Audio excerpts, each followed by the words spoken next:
公元1871年，日本明治4年，清国同治10年，日清两国代表聚于天津，在和亲友善的氛围下，就国际建交进行签约谈判。明治政府想借此与清国建立正式的现代平等外交关系，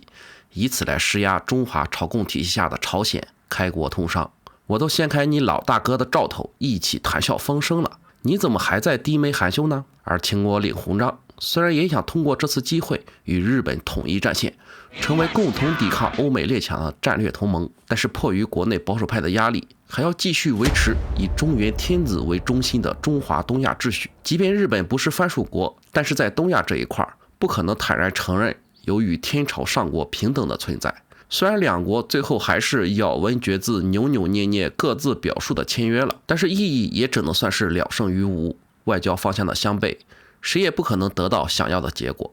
实际上，当时两国的外交战略上的矛盾，并不是当时的东亚局势造成的，是自德川幕府建立以来，与中原王朝在正统上存在着根本性的冲突。常见的一个错误认知，以为日本在16世纪末清朝失败以后，就被彻底隔绝于东亚国际之外。实际上，在对朝战争结束的第2年，也就是1599年，掌权的德川家康就通过对马宗室去接触朝鲜，想要重新恢复外交关系。等到1600年，明廷都御史万世德率军回国，在没有了中国干预的情况下，朝鲜开始愿意接触谈判。毕竟北方的努尔哈赤领导的满人开始崛起，频繁的骚扰北部边境，因此无论朝鲜心里有多么不情愿，也必须与日本保持和平，从而保证南部边境的安宁。所以在1609年，以对马藩在釜山的倭馆为基础，恢复了双边贸易。德川2代将军秀忠更是在1617年在京都的福建城迎来了朝鲜460多人组成的使团。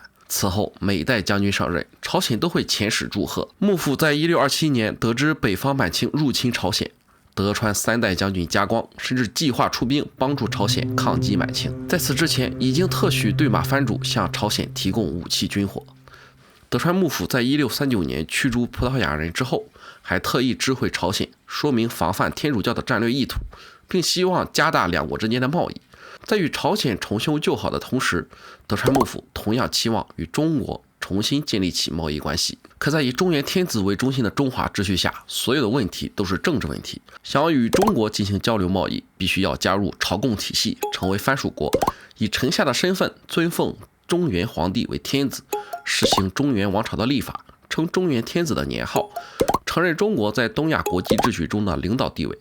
也就是说，必须跪着才能把钱赚了。因为在中原王朝建构的正统性根源于天命论，在中原王朝所认知的东亚地域范围里，世界的最高领袖是接受天命以德治天下的中华天子。为了确保天子的统治威权，只有天子直接统治的地方才能叫中国，谁也不能各自表述，更不会承认其他地方领导人与天子存在着平等关系，只能以臣服在天子德治中的藩国臣子自居。其他一切不遵守这套中华秩序的，或者妄想与天朝寻求平等关系的，都是低等不开化的蛮夷。然而从德川幕府的根本立场来说，不可能为了与中国进行贸易而牺牲日本的政治独立性。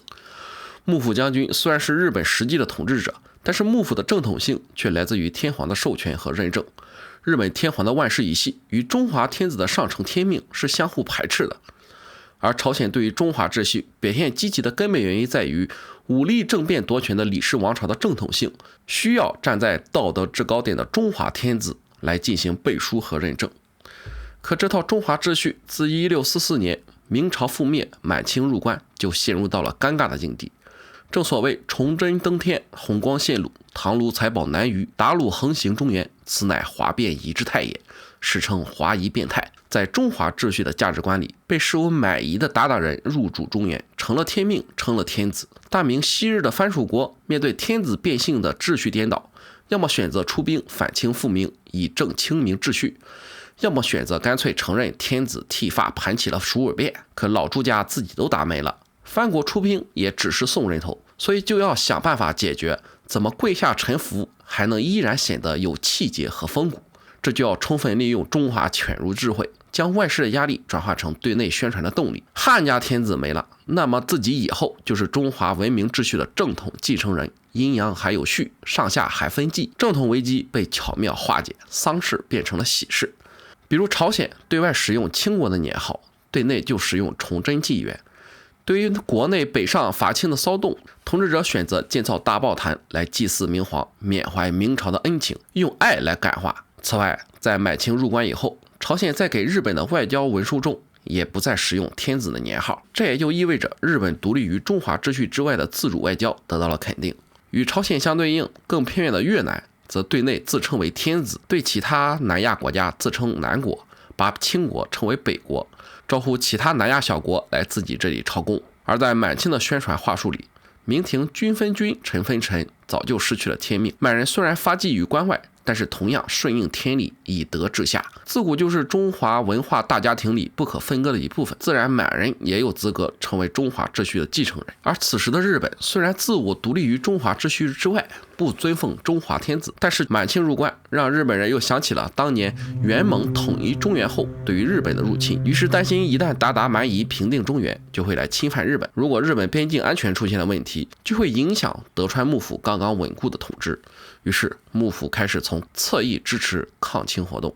满清军队由吴三桂在前面开门带路扶强替，于1644年6月6日占领了北京。3个月后，幕府将军德川家光就收到了满清入关中原易主的详细报告，并且在第2年收到了自称是南明水师都督崔之的起兵3000反清复明的书信。而德川幕府开会商议后，还是命人回信拒绝，不是幕府临阵怯场，而是崔之背后的极道大佬郑芝龙骑枪磨难的名声远播海内外。如果对方真心实意请求日本出兵相助，就不会因为幕府的拒绝而作罢。同时，德川家光还是为出兵中国反清复明初步商议了作战计划出兵2万，直接从中国沿海登陆，以步步为营、构建堡垒的方式向内陆挺进。幕府在隔年1616年就收到了南明隆武帝起事的亲笔信，于是幕府开始商议再次借道朝鲜直捣黄龙的可能性。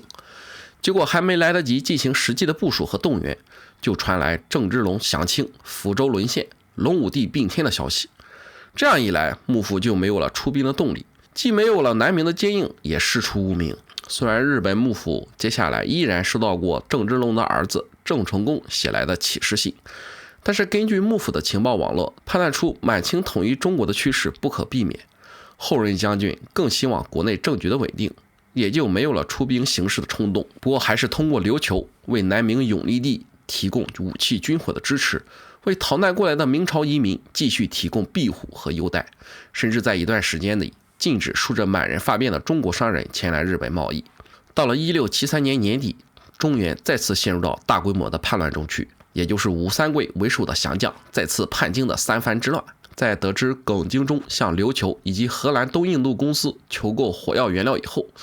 幕府特许萨摩藩透过琉球向其供应满清皇帝，最终在1681年彻底平定了内乱，大陆的动荡也最终没有波及到日本本土。实际上，清廷也没有针对日本出兵的动机。即使如此，日本依然将满清视为蛮夷，并不是日本这时候又认同了中华秩序，借由中原天子变性、华夷变态这个时机，在东亚关系秩序里构建起一套以日本为主导的新秩序，与中华秩序并存。于是在1715年开始，针对前来长期贸易的中国商人，以打击走私的名义颁发名为信牌的贸易许可证，类似于明朝颁发的勘合符。日本的贸易信牌上面写的是日本的年号，并且不用清来代称中国，而是继续沿用日本俗称的唐，也就意味着不承认清国作为中华秩序继承人的正统性。用现在的话语来说，就是不承认清王朝政权的合法性。甚至在一些日本古学派眼中，中原王朝异姓革命平反早就违背了儒家的君臣大义，